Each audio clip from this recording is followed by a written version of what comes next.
You know, this bike was released before they did market testing and all that kind of stuff to see if anybody actually wanted it. The idea that it was an alternative to an automobile, that you could use this to go to work in a suit and tie without getting it all wet and ruined by the weather, seems kind of silly.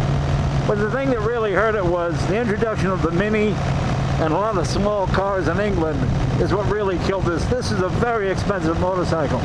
In some cases it costs more than even a Mini or a Morris Minor or any of those little cars, you know. So that's what they did in England. Why get a motorcycle when you have a car? Welcome to an episode of Jay Leno's Garage. The vehicle we're featuring today, 1955 Vincent Black Prince motorcycle. This, I think, is one of the rarest motorcycles. Certainly one of the rarest Vincents, except maybe for the Series A, which produced in, the early 30s. It's basically a Vincent Black Shadow, but with this cladding on it to make it a bit more aerodynamic, so to speak. The idea was, by this point, the Vincent Black Shadow is getting a bit long in the tooth. Still a great engine, but a bit traditional in design and the way it looks. So they wanted something that a businessman could use to commute. They called this the two-wheel Bentley, basically. They even had a shave kit, had electric shave you plugged in, and they show the guy pulling up to the office, you know, in his suit, and he's shaving right here in the mirror before he goes into work. That was the idea, because this would keep the rain and the knee guards, would keep the rain and the weather off of you. Trouble was, motorcyclists are pretty conservative, and they like to see that engine. And the Vincent engine is one of the greatest ones of all time. I like the Harley V-twin. It's the center point of the motorcycle. So when they put this on, people thought it looked like a giant motor scooter. Some people bought them and threw the cladding away. So not much remains. This one is interesting because it is original paint, original fiberglass, original decals. This has not been redone. This bike was purchased new in '55, and it was put away sometime in the late 50s, 58, 59, and it sort of sat in a basement for years and years, and it was just a matter of cleaning it up and doing a bit of restoration to the motor and whatnot. But the fiberglass, which was heavy-duty boat fiberglass, you can see when we get up close to pictures how it's a bit wavy, but don't forget, this is the early 50s in England, so the fiberglass is it's heavy because it's especially strong. They wanted to make sure it didn't crack. And you know, the aerodynamics of it really work. This windshield is curved, so you feel like you're in a funhouse mirror if you look through it. But at high speed, the wind really comes off the side. It doesn't do much you lose about 10 miles per hour on the top speed, but it's very relaxing and very calm. There's no buffeting in it. Even side winds don't seem to affect it, and it gets better mileage than the standard Vincent. It's very smooth. It's just so unusual. It has some advantages over the traditional Vincent Black Shadow and some disadvantages. The advantages are you have this center stand here. You can just reach down and pull it up, so you don't have to get back here and put it up on the rear stand by yourself, which is very hard to do. It has coil and battery ignition, so it starts fairly easy. You know, the traditional Vincent Black Shadow up to this point is a magneto, so you'd have to kick it. If you had a really good mag, it wasn't a problem, but if your mag is a few years old and it's a little bit worn, you're kicking it for a while. You know, sometimes you flood it and you got to pull the plugs and clean them. So the battery and coil helped there. Disadvantage was the oil tank used to be right here under the gas tank. It was the main, it was the support for the frame. They got rid of that and they put the tank back here, and it's about maybe a quart smaller than a traditional, so you have less oil than you normally would. Vincent Black Shadows have 4 brakes, 2 drums on each wheel. For the Black Shadow, to save money because the factory was in trouble, they kept the 2 drums in the front, just had 1 in the back. That's a bit of a disadvantage. The frame is meant to hang this fiberglass on it, so it's not as attractive as what the Black Shadow looks. The Black Shadow just sort of hangs there when you see it. This one is rather ugly without the cladding on it.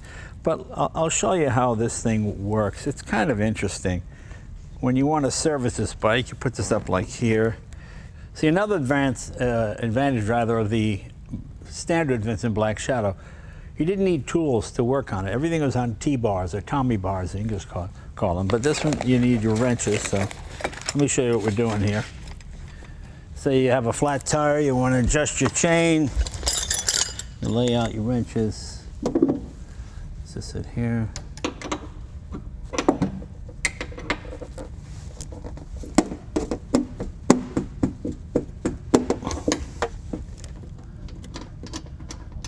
Let me loosen the other side.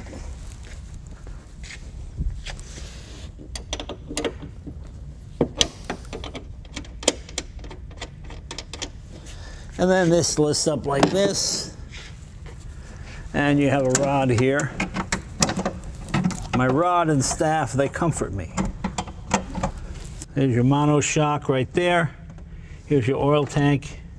A bit smaller, as I mentioned before, than the previous Black Shadow. So this way you can get to the rear wheel. These come off so you can see the engine.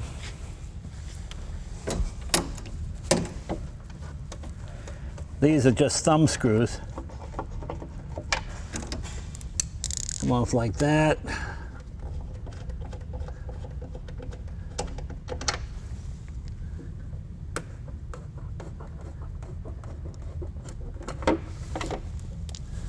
All right, and that comes off like that, and you see that beautiful Vincent V-twin. You see why a lot of owners did not want to cover this up. Unlike the other Vincents, you have this rather ungainly looking frame here. With this, is not as attractive. You've got a front stand that unscrews there, and this comes down. I'll show you. So if you get a flat on the front, you can put this wheel up in the air. This bar here goes down, lift it up, and you can change the tire. So that gives you some idea what it looks like. There's another panel on this side. This center stand is the most ingenious part really here. While you're on the bike, you can reach down, pull it, and put the bike up on the stand. So you can see why people drive with the cladding off, because they wanted the motor to be exposed. The odd thing is, it runs much cooler with this cladding on, because what this does, this really catches the wind here and directs it to the rear cylinder, which is the one that tends to get hot. So that's kind of an interesting point as well. Let me put this back down, and when you put it back, this snaps in here. It comes down, and then you tighten the two nuts to hold it. The dashboard, you have just 2 gauges, speedometer, which goes to 150, because that's what Rolly Free did, and an amp meter here, and then you have your lights here.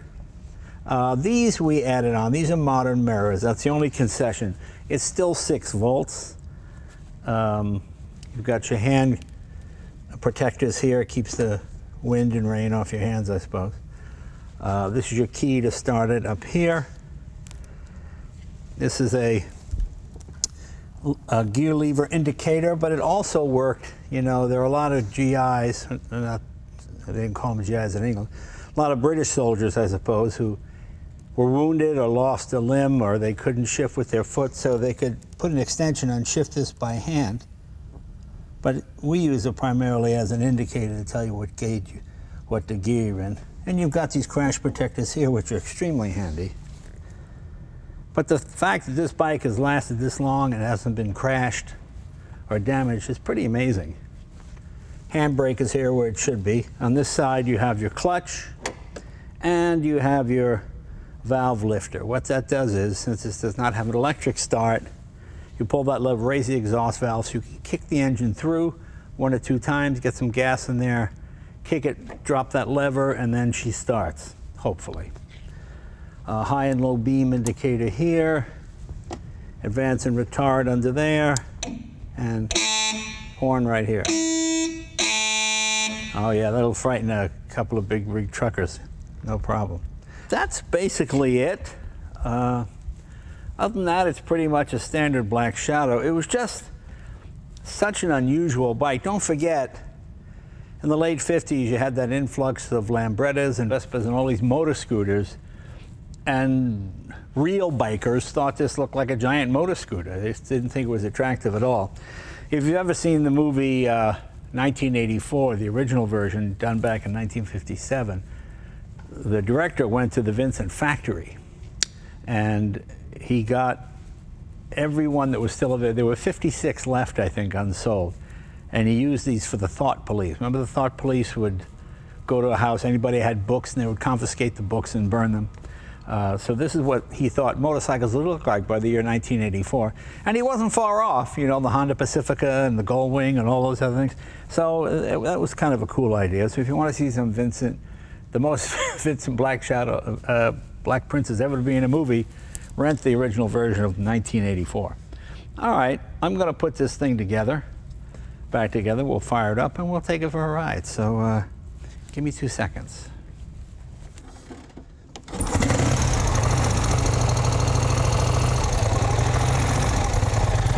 Use your knee to put it down.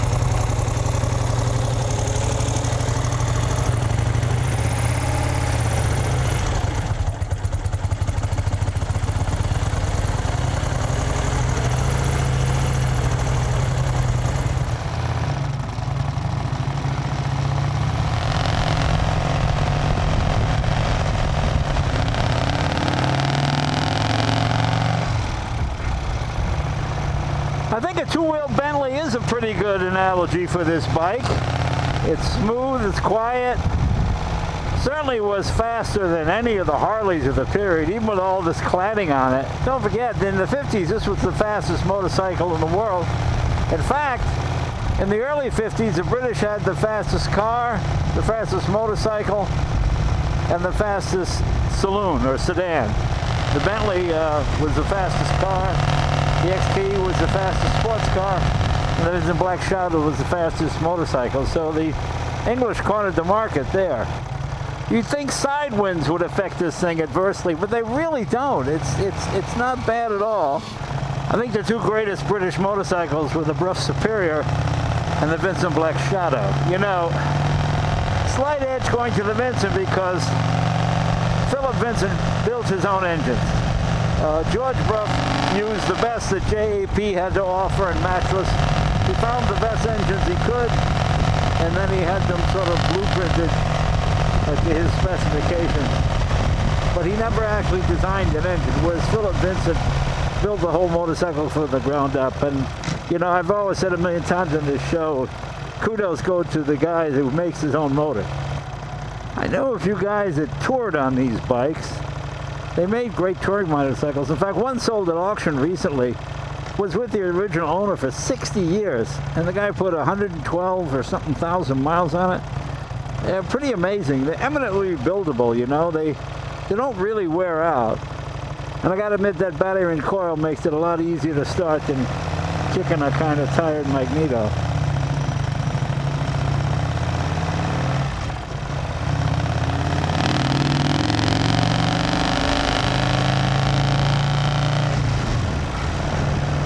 It's so funny, back in the 50s, I thought that 55 horsepower was too much horsepower for a motorcycle. And then Germany, and I guess in the mid-80s or so, they thought 100 horsepower should be the limit because no motorcycle ever needed more than 100 horsepower. Well, now you've got Ducatis and Kawasaki's with well over 200 horsepower, so it's never ending. The Black Prince had about 10 more horsepower than the Rapide model, the Black Knight. But you know, most Black Knights are rebuilt to Black Shadow specifications, so it doesn't matter. But it's nice to have one that's especially as original as this. Original paint, original transfers and decals on the thing. Never been crashed. At least not so far. I bought it back in, when did I buy? 1980, I think it was, 82, and I paid $5,500. People thought that was crazy amount of money. Now they're well over $100,000. If you can find one. It does want to run, boy. The between 75 and 100 is where it's most comfortable. It just sort of settles in. All of any vibration goes away. They call this riding position sit up and beg, which what the English call it. I find that kind of amusing, but it really is comfortable. I just saw a Singer Porsche go by. This is the road where they test the Singer sports cars, so they always go flying by me. There are some heavy crosswinds today, but as you can see, they don't affect as much. You'd think it would blow the tail around all over the place, but for some reason it doesn't. And as I said earlier, this actually runs cooler with these with this cladding on here. And today it's rather warm, and the cladding also keeps the engine heat off your ankles and shins, so it makes it quite pleasant. You know, this bike was released before they did market testing and all that kind of stuff to see if anybody actually wanted it. The idea that it was an alternative to an automobile, that you could use this to go to work in a suit and tie without getting it all wet and ruined by the weather, seems kind of silly. But the thing that really hurt it was the introduction of the Mini and a lot of small cars in England is what really killed this. This is a very expensive motorcycle. In some cases it costs more than even a Mini or a Morris Minor or any of those little cars, you know. So that's what they did in England. Why get a motorcycle when you have a car? Also, you know, Triumph, PSA, they're all coming out with lightweight 650 twins that were not as fast as this, but pretty close for the money. All of that contributed to the demise of Vincent. Another thing that contributed to the demise of Vincent, they were hand assembled. It wasn't an assembly line. It wasn't, you know, each piece was hand fitted. You know, kind of a good pub question or trick question to people. Which vehicle has more precision parts? A Rolls-Royce or a Model T? And most people say, oh, that's a trick question because it's a Rolls-Royce. No, it's a Model T. Because of the Rolls-Royce, if a part didn't fit, a workman would sand it or file it or do what he had to do to hand fit it to get it to go. Whereas Henry Ford, every piece was made exactly the same, on exactly the same machine in exactly the same way. So they're all guaranteed to fit. So you didn't spend a lot of time hand fitting pieces to get them to go.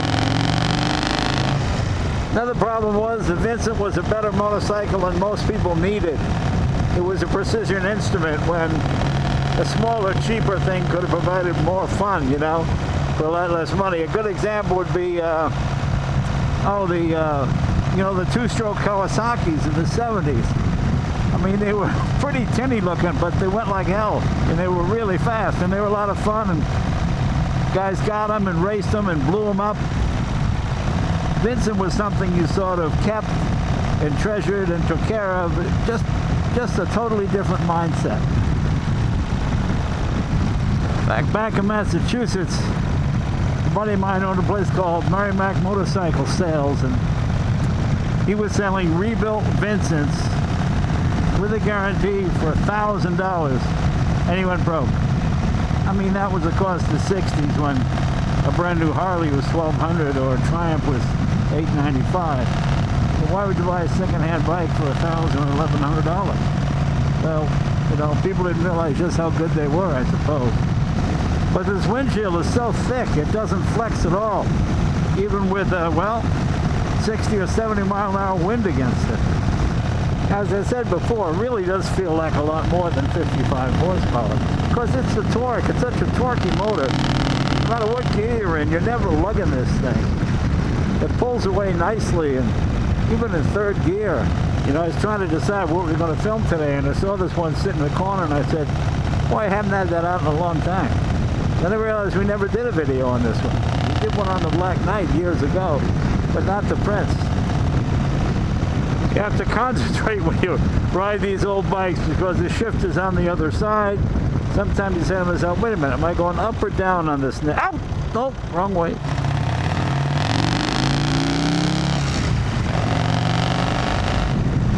Anyway, I hope you enjoyed this little piece of history on Vincent. This is the last of the line. The Black Prince was the final bikes they built.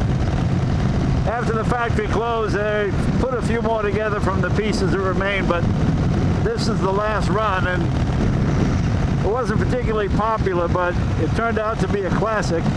Just look at the price of one of these. Anyway, hope you enjoyed this piece of motorcycle history, and we'll see you guys next week. So long!